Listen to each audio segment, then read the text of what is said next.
ಇಂದೇ ಡೌನ್ಲೋಡ್ ಮಾಡಿ ಮತ್ತು ನಿಮ್ಮ ನೆಚ್ಚಿನ ಶೋಗಳನ್ನು ಆನಂದಿಸಿ.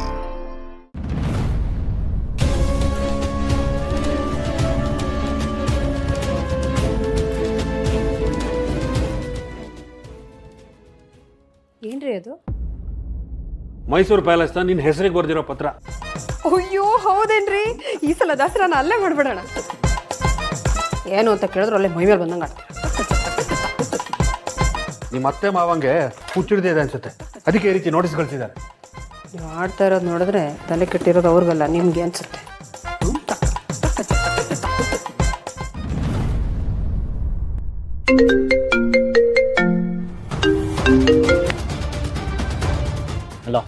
ಹಲೋ ಹರೀಶ, ಎಲ್ಲೋ ಇದೆಯಾ? ಇನ್ನೆಲ್ಲಿರ್ತೀನ? ನಮ್ಮ ಮಾವನ ಮನೇಲಿದ್ದೀನಿ. ನಮ್ಮ ಅಪ್ಪ ಅಮ್ಮಗೇನು ತಲೆ ಕೆಟ್ಟಿದ್ಯಾನಾ? ನೋಟಿಸ್ ಕಳಿಸಿದಾರಲ್ಲ. ನಿನ್ಗೊಬ್ಬನಿಗೆ ಅಲ್ಲ ಕಣ, ನನಗೂ ಕಳಿಸಿದ್ದಾರೆ. ನಾನು ಓದ್ತಾ ಇದ್ದೆ. ಏನೋ ಇದೆಲ್ಲ ಹೇಗೋಯ್ದು?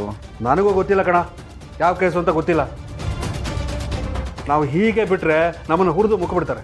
ನನ್ನ ಮಾಮೂಲಿ ಜಾಗ ಬಾ, ಸಿಗೋಣ, ಮಾತಾಡೋಣ, ಬೇಗ ಬಾ. ಸರಿ, ಬರ್ತೀನಿ. ಕೊಡ ಇಲ್ಲಿ, ಸುಮ್ಮನೆ ಬಿಡಲ್ಲ ಕಣೆ ಅವ್ರಿಗೆ.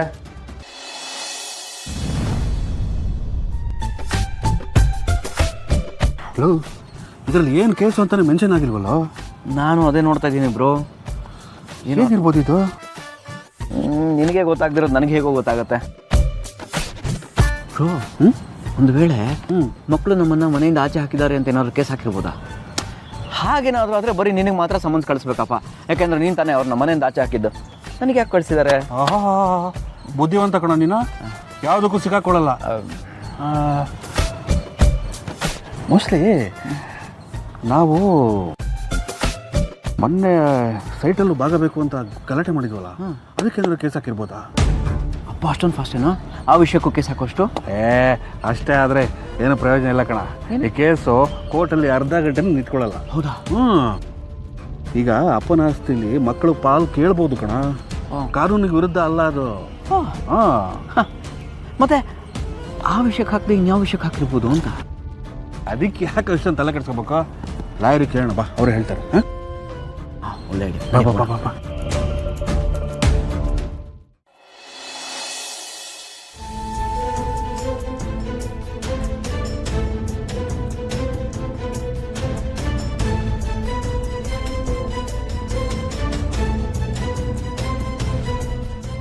ಏನ್ರಿ ಇದು?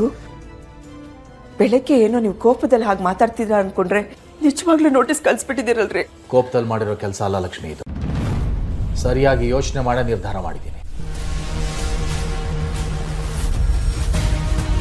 ಏನ್ರಿ,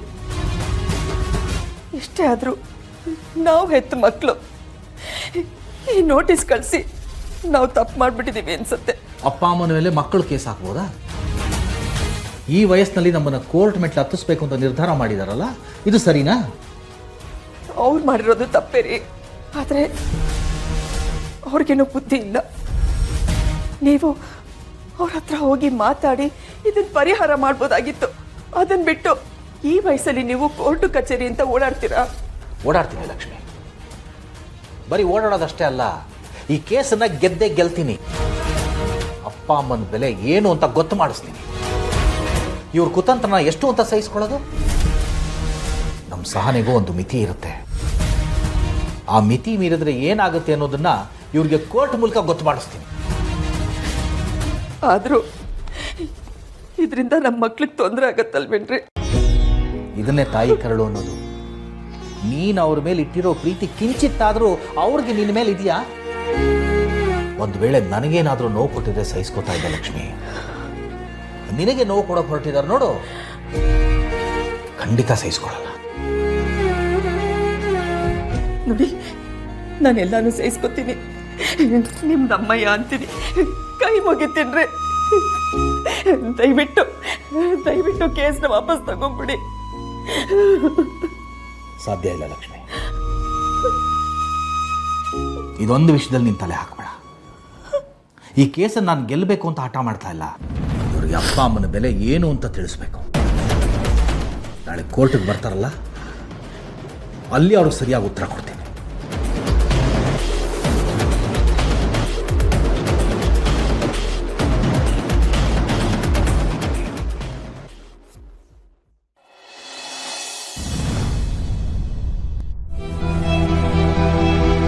ಏನ್ರಿ ಇದು? Notice sir. ಅಯ್ಯ, ನಿಮ್ಗೆ ಯಾರ್ರೀ ಕಳ್ಸಿರೋದು? ಇನ್ಯಾರು ಸರ್? ನಮ್ಮ ಅಪ್ಪ ಅಮ್ಮ. ನೋಡಿ ಸರ್, ನಮ್ಮ ಅಪ್ಪ ಅಮ್ಮ ನಮ್ಮ ಮೇಲೆ ಕೇಸ್ ಹಾಕಿದ್ದಾರೆ. ಏನು ಸರ್ ಮಾಡೋದು ಇವಾಗ?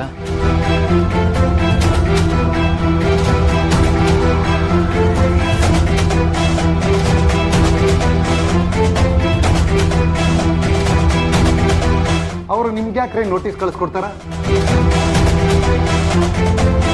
ನೀವೇನಾದರೂ ಅವರು ಮಾಡಿರ್ಬೇಕು. ಒಂದು, ಅವ್ರಿಗೆ ದುಡ್ಡು ಕೊಡ್ತೀವಿ ಅಂತ ಮೋಸ ಮಾಡಿರ್ಬೇಕು, ಅಥವಾ ಬೇರೆ ಏನಾದರೂ ಮಾಡಿರ್ಬೇಕು.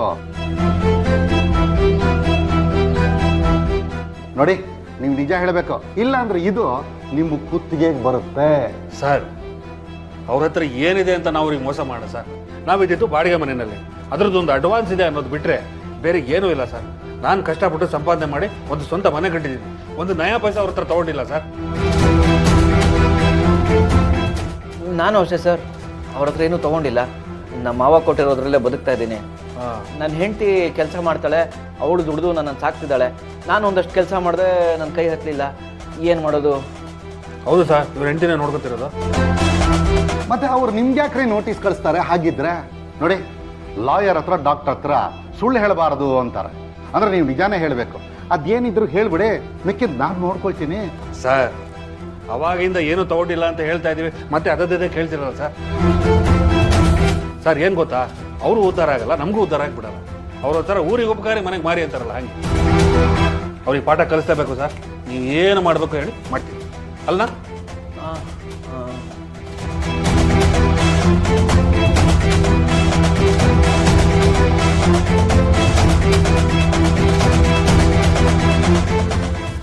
ಏನು ಸರ್ ಅಷ್ಟೊಂದು ಯೋಚನೆ ಮಾಡ್ತಿದ್ದೀರಾ?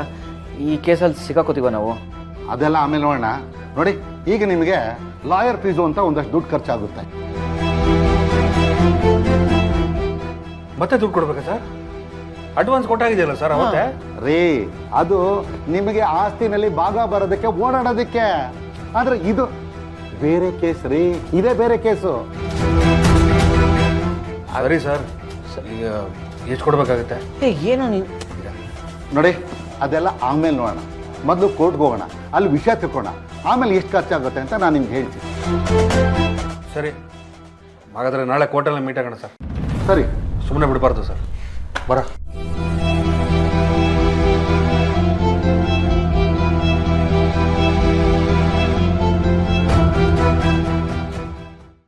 ಲಕ್ಷ್ಮೀ ನಿವಾಸ